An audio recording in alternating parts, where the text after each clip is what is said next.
for most people, as we go through menopause or perimenopause, our body's in a huge shift. So everything that's working together as it did before is changing. And so that's why optimizing things back to a better place makes it better for women to transition.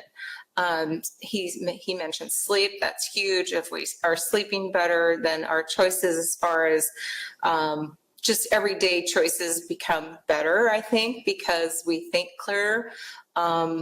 There's several hormones, and he might jump into that, but the biggest one that we usually look at is progesterone to get people sleeping, thyroid, estrogen, testosterone, DHEA.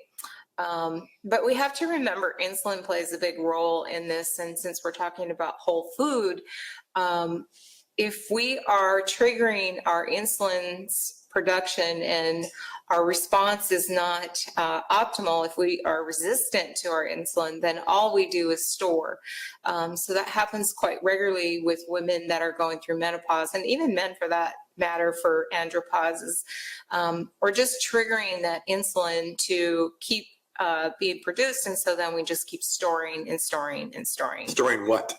Well, anything into fat is really what happens. And the hard part about this is during this process is usually it's more in the abdominal area as well as around our organs, which is not healthy.